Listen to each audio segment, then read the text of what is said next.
Good morning ninth class. जैसा कि आप लोग जानते हैं बायोलॉजी में हम लोग एनिमल टिश्यू की स्टडी कर रहे हैं। तो इसी क्रम में कल हम लोगों ने देखा था फ्लूइड कनेक्टिव टिश्यू, जिसमें हम लोगों ने ब्लड की के प्रकार और ब्लड में किस प्रकार की सेल पाई जाती हैं, किस प्रकार का कंपोजिशन होता है, उसके कंपोनेंट होते हैं, जो उसकी जो मैट्रिक्स होती है जिसको हम प्लाज्मा कहते हैं, उसमें क्या कंटेंट होता है, इनके बारे में कल हमने पढ़ा था। तो बच्चों आज हम लोग देखेंगे dense regular tissue. Dense regular tissue में चलिए हम लोग स्टार्ट करते हैं। तो dense regular tissue is formed closely packed cell and elastic fibres. तो जो डेंस रेगुलर टिश्यू होते हैं वो जो क्लोजली पैक्ड जो सेल होते हैं उनसे मिलकर बने होते हैं, और इन सेल्स के भीतर के साथ इलास्टिक फाइबर, जिसके कारण एक प्रकार से फ्लेक्सिबिलिटी आती है, इलास्टिक फाइबर भी होते हैं। The main type of the tissue are tendons and ligaments. अगर मैं डेंस रेगुलर टिश्यू की बात करूं तो इनके दो प्रमुख प्रकार होते हैं। एक सबसे पहले टेंडन्स और दूसरे नंबर पे आपका लिगामेंट्स। तो ये टेंडन्स और ligaments, there are two type of dense regular tissue. तो चलिए हम लोग इसमें आगे देखते हैं। सबसे पहले हम लोग स्टार्ट करेंगे टेंडन से। तो tendon is a white fibrous tissue made up of collagen. जो टेंडन्स होते हैं वो वाइट कलर के फाइब्रस टिश्यू से मिल के बने होते हैं, और फाइब्रस टिश्यूज होते हैं जो कि आपके कोलेजन से मिलके बने होते हैं। It is tough inelastic and code like structure formed by the bundle of collagen fibre. और इनकी अगर मैं बात कहूँ तो ये स्ट्रक्चर में टफ होते हैं, मतलब दृढ़ होते हैं, सख्त होते हैं, थोड़े इनइलास्टिक होते हैं, इनके अंदर फ्लेक्सिबिलिटी नहीं होती है। Code like structure and form bundle of the collagen fibre. और ये कोलेजन फाइबर्स की सफ़ेद थ्रेड लाइक स्ट्रक्चर से जो फाइबर्स होते हैं उनको इकट्ठा करके ये एक स्ट्रक्चर बनाते हैं। अब हम लोग देखें, these forms the raw elongated fibroblast. इस प्रकार से ये लंबे फाइब्रोब्लास्ट का निर्माण करते हैं। The areolar tissue occur on the outer side and John skeleton muscles and bone. यहाँ पर जो एरियोलर टिश्यू होते हैं आउटर साइड में, वो आपके स्केलेटन मसल्स और बोन्स को आपस में जोड़ने का काम करते हैं। चलिए हम लोग देखते हैं टेंडन्स के एग्जाम्पल। तो ये आपका एक टेंडन टिश्यू का एक सेक्शन का एक फ़ोटो है। तो आप लोग देख सकते हैं इस पिक्चर में। यहाँ पर आप लोग स्पष्ट रूप से देख सकते हैं कि ये एक प्रकार के थ्रेड लाइक स्ट्रक्चर, ये सफ़ेद, ये जो फाइब्रस टिश्यू होते हैं ये फाइब्रस टिश्यू से मिलके बने होते हैं। जो फाइब्रस टिश्यू होते हैं कोलेजन के बने होते हैं। तो इस प्रकार से आपने देखा कि ये वाइट फाइब्रस टिश्यूज़ होते हैं इसके अंदर। और ये जो बीच में जो स्ट्रक्चर आप ये देख रहे हैं ये स्ट्रक्चर आपकी फाइब्रोब्लास्ट है। और यहाँ पर इसमें ये जो कंटेंट पाया जाता है इसको हम लोग, ये जो आपका कंटेंट है ये कंटेंट ये आपका मैट्रिक्स है।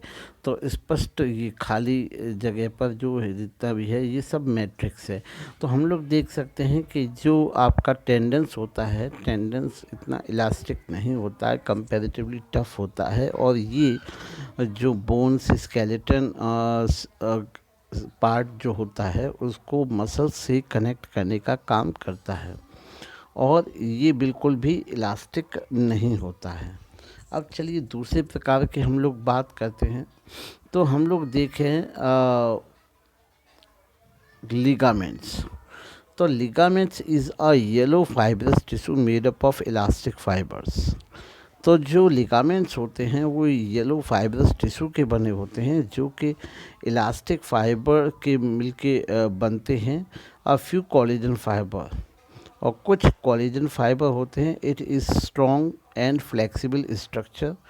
इनकी जो स्ट्रक्चर होती है वो स्ट्रॉन्ग होती है और ये फ्लेक्सिबल होते हैं। ये ज़्यादातर जो जॉइंट वाले हिस्से होते हैं जहाँ पर जो बॉडी ऑर्गन को फ्लेक्सिबिलिटी की आवश्यकता होती है, वहाँ पर लिगामेंट्स का जॉइंट होता है बोन्स के साथ, विच बाइंड्स बोन्स टुगेदर। जहाँ पर जैसे हम लोग कह सकते हैं कि जो आर्म्स की आपकी जो दोनों हड्डियाँ होती हैं, कंधे से नीचे के पार्ट का जो कोहनी जो होती है, कोहनी पर आपका दो हड्डियों के बीच में एक जॉइंट होता है। ये एक फ्लेक्सिबल जॉइंट होता है जिसके कारण हम अपनी जो बाँह होती है उसको हम फ्लेक्सिबल कर सकते हैं, उसको मोड़ सकते हैं, उसको फोल्ड कर सकते हैं।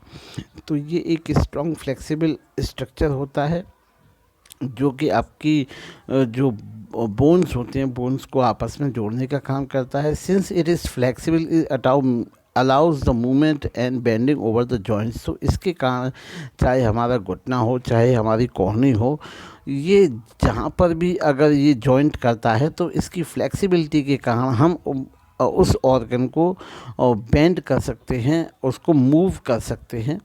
The fibroblast are seen irregular scatter in the ligament tissue. और यहाँ पर जो फाइब्रोब्लास्ट होते हैं वो कोई नियमित नहीं, इरेगुलर वे में लिगामेंट में वैसे ही बिखरे हुए रहते हैं। चलिए हम लोग इसकी स्ट्रक्चर देखते हैं। तो हम लोग देखते हैं ये स्ट्रक्चर है आपका लिगामेंट्स का।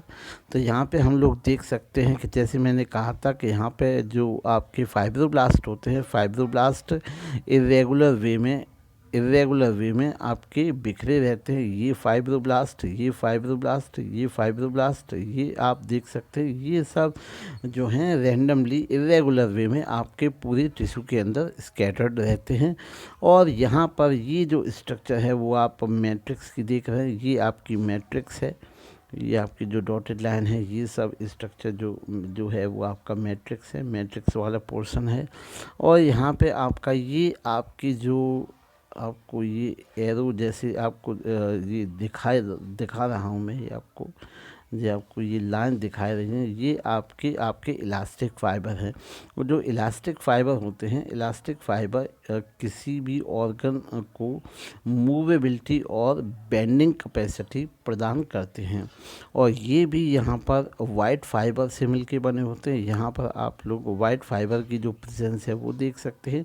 तो कुल मिला के कुछ यहाँ पर हम लोग देख सकते हैं कि ये जो टिश्यूज़ होते हैं वो फाइब्रोब्लास्ट, मैट्रिक्स और इलास्टिक फाइबर और वाइट फाइबर का एक कह सकते हैं कंपोजिशन होते हैं। ये जो टिश्यू होते हैं वो जो बोन्स होती हैं, बोन्स की जो जॉइंट्स होते हैं, जॉइंट्स को जोड़ने के काम में आते हैं। और लिगामेंट की जो टिश्यू होते हैं वो फ्लेक्सिबल होने के कारण जो बॉडी पार्ट होता है वो फ्लेक्सिबिलिटी, मूवेबिलिटी प्रदान करते हैं। तो काफ़ी महत्वपूर्ण है। तो चलिए बच्चों, अब हम लोग यहाँ पे अगर हम एग्जाम्पल के तौर पे ये एक हम लोग देखते हैं लिगामेंट्स और टेंडन्स किस प्रकार से अटैच होते हैं। तो यहाँ पे ये जो बोन है, ये जो पोर्शन है आप देख सकते हैं, ये पोर्शन जो मसल्स हैं ये आपकी कह सकते हैं ये आपकी बोन्स हैं। तो जो बोन्स हैं, बोन्स को मसल से टेंडन जोड़ता है। और ये जो मसल्स होती हैं, चूँकि ये टेंडन से मिलके बना है, तो ये जो जॉइंट्स होते हैं वो फ्लेक्सिबल नहीं होते हैं। these attachments are not flexible because they are made up of tendons। तो टेंडन्स की ये आपके जो मसल्स होते हैं, मसल्स को आपकी जो बोन्स होते हैं, बोन्स से अटैच करने का काम करते हैं ये टेंडन्स आपका। और जहाँ पर भी जॉइंट पाए जाते हैं, जैसे सपोज कीजिए कि आपका ये जॉइंट है, ये हिस्सा जॉइंट है, तो जो जॉइंट वाले जो हिस्से होते हैं वहाँ पर आपको लिगामेंट टिश्यू पाए जाते हैं। जो लिगामेंट टिश्यू होते हैं वो जैसे हम लोग इसको कहते हैं, ये लिगामेंट फ्लेक्सिबिलिटी के कारण ये इस ऑर्गन को मूवेबिलिटी मूवेबिलिटी और कह सकते हैं इसको बेंडिंग कैपेसिटी प्रोवाइड करवाता है। तो यहाँ पर हम लोग देख सकते हैं कि these are the functions of the tendons and bones. तो इस प्रकार से जो attachment of muscles to the bone is performed by the tendons, whereas the joints of bone are attached by the help of ligaments, and ligaments is हम लोग कह सकते हैं ligament is flexible। तो जो लिगामेंट होता है वो आपका फ्लेक्सिबल होता है। चलिए आगे हम लोग देखते हैं what is the difference between the tendons and ligaments. तो मेनली हम लोग यहाँ पे देखेंगे कि लिगामेंट्स और टेंडन में क्या डिफरेंस होता है। तो यहाँ हम लोग देखेंगे there are tough inelastic tissue. तो जब टेंडन की हम बात करते हैं तो टेंडन्स जो होता है वो आपका टफ होता है, इन इलास्टिक होता है। और अगर हम लिगामेंट की बात करते हैं तो these are strong and flexible tissue. These are joints skeleton muscle with the bone. तो यहाँ पर जो टेंडन होता है वो आपकी स्केलेटन मसल को जो अटैच करता है बोन के साथ। और अगर मैं बात करूं लिगामेंट्स की तो these joints to bones. Fibroblast cells are arranged in row. Tendons में जो फाइब्रोब्लास्ट सेल होती हैं वो आपकी एक रो में, एक सीक्वेंस में प्रॉपर वे में अरेंज होती हैं, लेकिन फाइब्रोब्लास्ट लिगामेंट में स्कैटर्ड होती हैं, जैसे कि हमने अभी बिखरी हुई होती हैं रैंडमली। और parallel bundle of the white collagen fibre are found, white yellow elastic fibre are absent. Tendons के अंदर जो वाइट कोलेजन फाइबर होते हैं वो पाए जाते हैं, जबकि येलो इलास्टिक फाइबर की अनुपस्थिति होती है, प्रेजेंट नहीं होते हैं। यहाँ पर yellow fibres are abundant. Yellow elastic fibre की संख्या काफ़ी होती है। White collagen fibre are seen arrange in the different direction. और जबकि जो वाइट कोलेजन फाइबर्स होते हैं वो विभिन्न डायरेक्शन में अरेंज होते हैं। अर्थात हम कह सकते हैं कि जो लिगामेंट होते हैं, लिगामेंट में इलास्टिक फाइबर और आपके आपकी येलो और आपकी वाइट दोनों प्रकार के कोलेजन फाइबर पाए जाते हैं, जबकि जो टेंडन होता है, टेंडन में केवल आपके वाइट कोलेजन फाइबर पाए जाते हैं, येलो इलास्टिक फाइबर नहीं पाए जाते हैं। तो इस प्रकार से बच्चों आज आपने देखा कि टेंडन्स और लिगामेंट के बारे में, किस प्रकार की इनकी स्ट्रक्चर होती है, किस प्रकार के इनके काम होते हैं। तो उम्मीद है बच्चों को आज ये जो टॉपिक है वो समझ में आया होगा। बच्चों अगर किसी भी प्रकार की कोई भी दिक्कत हो तो आप कमेंट बॉक्स में कमेंट करें, और आगे आने वाले वीडियो के लिए चैनल को लाइक और सब्सक्राइब कर सकते हैं। Thank you.